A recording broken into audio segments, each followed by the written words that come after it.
नमस्कार, स्वागत आहे तुमचं आपल्या मराठी चॅनलवर। थंबनेल नक्कीच तुम्ही पाहिला असेल, नक्कीच तुम्हाला त्याचा अर्थ कळाला असेल। राज ठाकरे यांनी पंतप्रधान नरेंद्र मोदी यांना पत्र लिहिलेलं आहे। नक्कीच याचं कारण नक्कीच आपण सांगणार आहोत, त्यावर नक्कीच आपण चर्चा करणार आहोत। अगदी 2 ते 3 दिवसापूर्वी पंतप्रधान नरेंद्र मोदी यांनी जनतेला आवाहन केलं, पेट्रोल आणि डिझेल याचा वापर कमी करा, तब्बल एक वर्ष सोनं आणि चांदी खरेदी करू नका, वर्क फ्रॉम होम करा, अशा विविध आव्हाने त्यांनी केली आणि त्यानंतर भरपूर चर्चा रंगली। विरोधी पक्षांनी सुद्धा यावर भरपूर प्रश्नचिन्ह उपस्थित केले आणि त्या संदर्भात हे पत्र आहे असं चर्चा रंगतीये। नक्कीच आपण ते पत्र सुद्धा बघणार आहोत, काय महत्त्वाचे मुद्दे आहेत ते सुद्धा बघणार आहोत। अजूनही चॅनल सबस्क्राइब केले नसेल तर एकदा नक्की करा। चला पुढे बोलूया।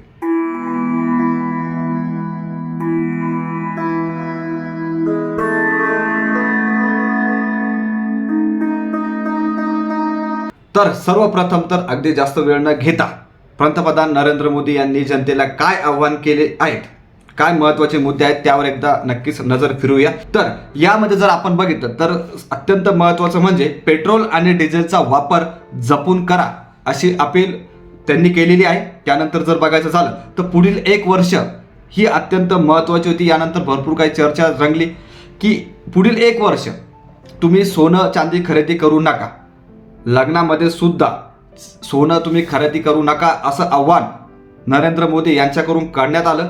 त्यानंतर पुढे जर बघायचं झालं तर वर्षभर परदेशी प्रवास जो आहे तो तुम्ही टाळावा। जर वर्षभराचं जर बघितलं तर परदेशी जे तुमचे प्रवास होणार आहे ते टाळावे। त्यानंतर खाद्यतेलाचा आणि रासायनिक खतांचा वापर मर्यादित आणि जपून करा, हे सुद्धा आवाहन करण्यात आलेलं आहे। त्यानंतर जर बघायचं झालं तर कच्चं तेल जे राहत असतं त्याचा वाचवण्यावर भर द्या। पुढील जर आव्हान बघायचं झालं तर परकीय चलन वाचवण्यावर भर द्या। तसेच जास्तीत जास्त सार्वजनिक वाहनांचा वापर करावा, सार्वजनिक म्हणजे बस झाली, रेल्वे झाली, त्यांचा वापर करावा। इलेक्ट्रॉनिक वाहनांचा प्रवास सुरू करा अशी सुद्धा मागणी करण्यात आली। वर्क फ्रॉम होम वर भर द्या, ऑनलाईन बैठकींवर भर द्या। तसेच परकीय उत्पादनांचा खरेदी ही कमी करा अशी भरपूर आव्हाने पंतप्रधान नरेंद्र मोदी यांनी केली। एका सभेमध्ये एवढी आव्हाने केलेली आहे आणि त्यानंतर भरपूर काही गोष्टी ह्या रंगताना दिसल्या, भरपूर आरोप झाले विरोधी पक्षांकडून सुद्धा। तर असे विविध आव्हाने पंतप्रधान नरेंद्र मोदी यांनी केले आणि त्यानंतर यास उत्तर म्हणून राज ठाकरे यांनी नरेंद्र मोदी यांना पत्र लिहिलं। त्या पत्रामध्ये जर आपण बघितलं तर ते म्हणतात, PM तसेच सगळे सहकारी देशभर काही गाड्यांचा ताफा घेऊन मिरवणूक काढतायत। निवडणुकीत प्रचार रोड शो करताना कोट्यावधी लिटर्स पेट्रोल तसेच डिझेल वाया गेलं, तेव्हा तुम्हाला का नाही सुचलं असा प्रश्न सुद्धा राज ठाकरे यांनी उपस्थित केला। पुढे म्हणतात, अफाट पैशांचा खेळ करून मतदान मिळवलं तेव्हा का नाही सुचलं। पुढे जर आपण बघितलं तर त्यांनी नक्कीच विदेशी दौरा संदर्भात सुद्धा वक्तव्य केलेलं आहे पत्रामध्ये। स्वतः पंतप्रधान 15 मे पासून 5 देशांच्या दौऱ्यावर निघाले, हे दौरे थांबवा, मग लोकांना आव्हान करा असं सुद्धा राज ठाकरे यांनी या पत्रामध्ये नमूद केलेलं आहे। पुढे ते म्हणतात, चुका तुमच्या आणि त्याचा भूदंड जनतेला का, हे आत्ताच का सुचलं असा प्रश्न सुद्धा राज ठाकरे यांनी या पत्रामध्ये व्यक्त केलेला आहे। नक्कीच भरपूर काही गोष्टी आहेत। तसंच आरोप हा सुद्धा होतोय की त्यांच्या पक्षातील नेते असू द्या किंवा त्यांना सहकार्य करणारे पक्षातील नेते असू द्या, त्यांच्या वेगवेगळ्या रॅल्या निघत असतात, वेगवेगळे मोर्चे निघत असतात, भरपूर काही गोष्टी होत असतात, तिथे सुद्धा पेट्रोल आणि डिझेलचा वापरचा विचार करत नाही का, हा सुद्धा प्रश्नचिन्ह उपस्थित केलेला आहे। तर असं पत्र हे राज ठाकरे यांनी नरेंद्र मोदी यांना लिहिलेलं आहे। आता जर आपण बघितलं तर यामध्ये उल्लेख आहे पंतप्रधान नरेंद्र मोदी यांच्या पुढील दौऱ्याचा। जर आपण बघितलं तर जवळपास 5 दिवस हा दौरा राहणार आहे। 15 मे पासून सुरुवात होणार आहे। 15 मेला UAE इथे हा दौरा आहे। त्यानंतर 16 मेला जर बघितलं तर नेदरलँड, त्यानंतर 17 मेला स्वीडन, त्यानंतर 18 मेला नॉर्वे आणि त्यानंतर 19 मेला इटली। अशा 5 दिवसाचा हा विदेशी दौरा आहे, हा सुद्धा रद्द व्हावा।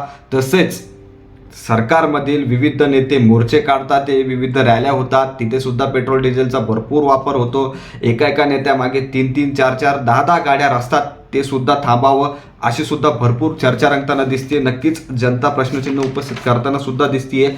आता जर आपण बघितलं तर पंतप्रधान नरेंद्र मोदी यांचा हा विदेशी दौरा सुद्धा तेवढाच महत्त्वाचा. एका साईडनं जर बघितलं, दुसरी बाजू जर बघितली तर सांगण्यात येतोय, जसं आपण बघू शकतो की 15 मेला UAE सोबत नक्कीच तिथे दौरा होणार आहे. तिथे ऊर्जा सहकार्य, प्रादेशिक परिस्थिती आणि इंडिया आणि UAEचं व्यापक धोरणात्मक भागीदारीची चर्चा होणार आहे.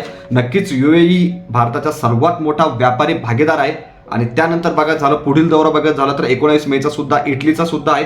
तिथे सुद्धा आपण बघितलं तर गुंतवणूक, संरक्षण, सुरक्षा या क्षेत्रासंबंधी चर्चा होणार आहे. अशा प्रत्येक दौऱ्यामध्ये नक्कीच महत्त्वाच्या चर्चा आहेत. परंतु जी चर्चा महत्त्वाची इकडे रंगती की हे दौरे रद्द व्हावेत अशी सुद्धा मागणी समोर येताना दिसते.